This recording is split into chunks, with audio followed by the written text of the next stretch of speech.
Olá, tudo bem com vocês? Vamos aí para mais uma aula de gestão de pessoas. Hoje nós vamos falar sobre o modelo de gestão de pessoas como gestão do comportamento humano, né? Só recapitulando, na última aula nós vimos um modelo de gestão de pessoas na perspectiva do departamento pessoal, tá bom? Seria ali aquela parte embrionária, né, do modelo de gestão de pessoas. Agora nós já avançamos para aquilo que é considerado, talvez, ali o centro, né, o epicentro dessa discussão tão importante nesse modelo, né, que a gente chama aí de modelo de gestão de pessoas, tá bom? Então vamos lá. A utilização da psicologia como ciência capaz de apoiar a compreensão e a intervenção na vida organizacional provocou, de uma certa forma, uma reorientação do foco de ação da gestão de recursos humanos, né? A gente já vem vendo isso desde lá da parte introdutória da nossa aula, né? Ela deixou de concentrar-se exclusivamente na tarefa, nos custos e no resultado produtivo imediato, passando então a atuar sobre o comportamento das pessoas. De uma certa forma, nós podemos dizer que o objeto, a matéria-prima, ok, entre aspas, da gestão de pessoas é o comportamento das pessoas, especialmente no contexto corporativo, né? Isso que eu disse aconteceu por meio de duas escolas de psicologia, né, que influenciaram em épocas diferentes. Por exemplo, nas décadas de 1930 e 1940, houve uma predominância da conhecida linha behaviorista, lá advinda ali do Instituto de Relações Humanas da Universidade de Yale. A sua principal contribuição seria a criação dos instrumentos e métodos de avaliação e desenvolvimento de pessoas, que nas empresas formariam o arsenal da psicologia e da psicometria aplicada aos procedimentos de gestão de recursos humanos. Já no ano de 1930, o famoso psicólogo behaviorista, né, da escola behaviorista, Abraham Maslow, né, ele romperia com essa escola, com a escola behaviorista, para iniciar o período em que a psicologia humanista passaria a interferir decisivamente na teoria organizacional. Então, essa ruptura de Abraham Maslow, um importante pesquisador judeu, psicólogo, que até então vinha formando, né, era um componente importante da escola behaviorista, ele rompe com essa escola para atuar diretamente, digamos, na psicologia, mas agora com foco voltado para a teoria organizacional. Todos os demais autores de projeção da área, como Herzberg, Ardiris, McGregor, podem ser, de alguma forma, vinculados a essa corrente que nós acabamos de mencionar. A expressão Human Resource Management e o foco prioritário no comportamento humano pode ser considerados os principais resultados da afirmação definitiva da psicologia humanista na teoria organizacional. Tal expressão começaria a ser utilizada a partir dos anos 1950, já nos Estados Unidos, para designar uma expansão da tradicional administração de pessoal, conforme nós vimos na aula anterior, que foi criada aí na última década do século XIX, em 1890, pela NCR Corporation. Nos anos 1960, 1970, a Escola de Relações Humanas, nome pela qual ficou conhecida essa linha de pensamento, predominou como matriz de conhecimento em gestão de pessoas. Uma área, ou uma de suas principais contribuições foi descobrir que a relação entre a empresa e as pessoas é intermediada pelos gerentes de linha. E aqui chamo a atenção de vocês, abrindo esse rápido parênteses, para essa exposição breve que eu já fiz na aula passada, falando da importância do nível gerencial, não só para a gestão empresarial como um todo, mas aqui especificamente para a gestão de pessoas. Portanto, reconhecer a importância e levar o gerente de linha a exercer adequadamente o seu papel constituiu a principal preocupação da gestão de recursos humanos. O foco de atuação se concentraria, portanto, no treinamento gerencial, nas relações interpessoais, nos processos de avaliação de desempenho e de estímulo ao desenvolvimento de perfis gerenciais que fossem coerentes com o processo de gestão de pessoas desejado pela empresa.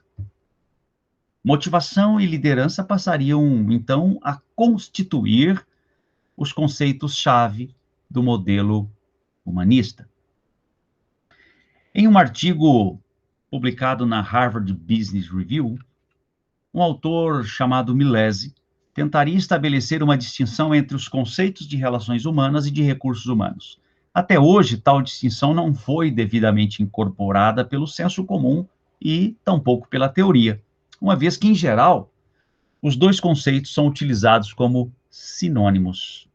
De qualquer maneira, para esse pesquisador, Milesi, o modelo de recursos humanos corresponderia a uma nova fase do processo de gerenciamento de pessoas, na qual a diferença fundamental estaria na postura do gerente, na condução das equipes de trabalho. Esse mesmo autor publicaria aí, em meados da década de 1970, Theories of Management, propondo uma classificação composta de 3 modelos de gerenciamento, que ele denominou de o tradicional, o modelo de relações humanas e o modelo de recursos humanos. No primeiro, o papel do gerente consiste em dar ordens e monitorar seus subordinados. No segundo, o de relações humanas. Os gerentes devem reconhecer as expectativas dos funcionários, levando-os a sentir-se úteis e importantes naquilo que fazem. Já no terceiro, e considerado pelo autor o mais avançado modelo, o de recursos humanos, portanto, o papel do gerente seria promover atitudes de autodeterminação e autogerenciamento entre os subordinados. Ainda nos anos 1960, desenvolveram-se as teorias que buscavam valorizar o papel do elemento humano no sucesso das empresas. Em termos genéricos, ou seja, dito de forma mais ampla, nós podemos incluir aqui autores como Likert, Schultz, Schuster, que desenvolveram os conceitos de Human Capital Accounting, ou Human Asset Accounting. O objetivo básico era inverter a visão predominante de gestão de recursos humanos, segundo a qual a meta prioritária estaria centrada na otimização dos custos para uma perspectiva de valorização de ativos. Dessa linha de pensamento surgiu o famoso jargão bastante conhecido e também já bastante desgastado de que o trabalho humano constitui o principal ativo de uma organização. A persistência desse jargão na cultura dos especialistas demonstra a importância dessa linha teórica na construção do conceito de administração de recursos humanos, bem como na reorientação de sua prática no interior das organizações.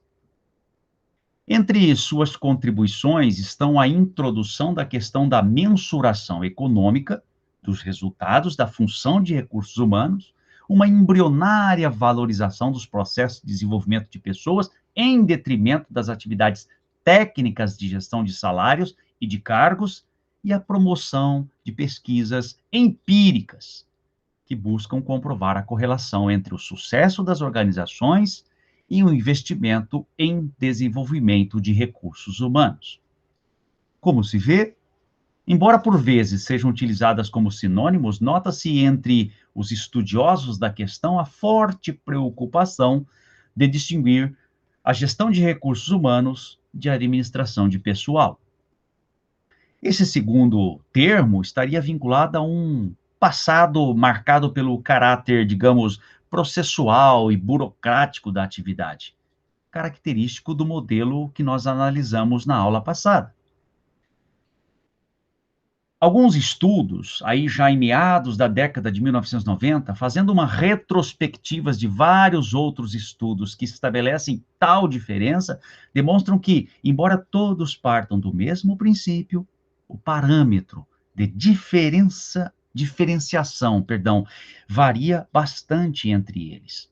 Diferentemente da administração de pessoal, a gestão de recursos humanos estaria voltada para a integração, o comprometimento dos empregados, a flexibilidade, a adaptabilidade e a qualidade. Autores como Mahoney e De Kopp argumentam que a administração de recursos humanos envolve uma visão ampla e profunda das seguintes áreas de atuação. E ele aponta algumas delas que nós vamos também mencionar aqui para ficar registrado nessa aula. A primeira é o planejamento da alocação das pessoas no trabalho. Isso consiste no uso de técnicas que estabelecem um elo entre a estratégia de negócios da empresa e as pessoas. Me parece aqui um embrião, né? um início do que nós vamos discutir lá na frente sobre gestão de recursos humanos ou um modelo como estratégia ou como vantagem competitiva. Um segundo ponto elencado por esse estudo foi a comunicação com os empregados. Adota como focos de atuação a comunicação direta e a negociação permanente com os empregados. Uma outra importante contribuição desse estudo diz respeito aos sentimentos dos funcionários. A gestão deveria concentrar-se na satisfação das pessoas e em tudo aquilo que possa interferir na cultura organizacional da empresa. Gestão dos empregados. Essa gestão ocorreria por meio dos mecanismos tradicionais de recursos humanos, na seleção, no treinamento e na compensação dos funcionários. Uma penúltima ou um penúltimo apontamento desse estudo seria a gestão de custos e benefícios, que contemplaria os esforços orientados para a redução dos custos com mão de obra, tais como redução da rotatividade ou do turnover, do absenteísmo e outros fatores que interferem na atividade organizacional. E, por fim, um último ponto desse estudo seria a gestão do desenvolvimento. Essa proposta corresponde à preocupação com a criação de competências necessárias para o futuro da empresa. Observem vocês aqui que vários desses pontos já mencionados nesse estudo me parece servir de um embrião bastante consistente para aquilo que nós vamos ver nas aulas seguintes, que já coloca um modelo de gestão de recursos humanos como um modelo estratégico, que é a matéria e o conteúdo das nossas próximas aulas, e também como vantagem competitiva. Nas propostas desses pesquisadores, portanto, começa a surgir de forma mais completa e abrangente aquilo que então passa a ser chamado de um modelo de gestão de recursos humanos na sua concepção mais moderna. É constituído de um conjunto de processos que a empresa concebe e implementa com o objetivo de administrar suas relações com as pessoas, buscando concretizar seus interesses. Está aqui, portanto, um outro conceito um pouco mais aprimorado de modelo de gestão de recursos humanos. Tais interesses podem ser resumidos em 3 eixos principais: a efetividade econômica, a efetividade técnica e também a efetividade comportamental. Por efetividade econômica, entende-se o alcance destes resultados de redução de custos ou maximização de lucros através das práticas de gestão de pessoal, o que resgata os objetivos da escola anterior, porque pressupõe a mensuração do impacto efetivo do trabalho nos resultados da empresa. Portanto, nada de novo até aqui. Nós vimos isso no modelo de gestão de pessoas a partir da perspectiva do departamento pessoal. A efetividade técnica refere-se à manutenção da ação do homem em consonância com os padrões de qualidade requeridos pelos produtos, equipamentos e negócios realizados pela empresa. Vejam vocês que aqui nós já temos um avanço, onde o comportamento das pessoas no entendimento, nessa categoria do que os autores chamam de a efetividade técnica, faz uma relação ou uma correlação entre a ação do homem ou o comportamento dos funcionários com os padrões de qualidade que estão requeridos e que vão ser atestado, consolidado nos produtos e nos serviços entregues por aquela organização.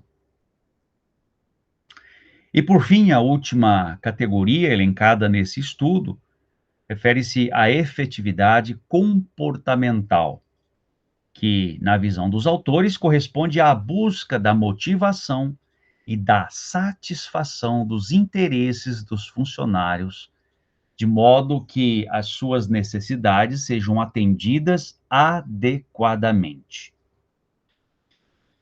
Observem, vocês, que nesse ponto se reconhece implicitamente a subjetividade, ou seja, para a obtenção dos resultados, os processos geridos para a empresa devem incidir prioritariamente sobre as relações que ela estabelece com as pessoas. Tais resultados serão sempre soluções de consenso, negociada entre as duas partes envolvidas, quais sejam as pessoas e a organização.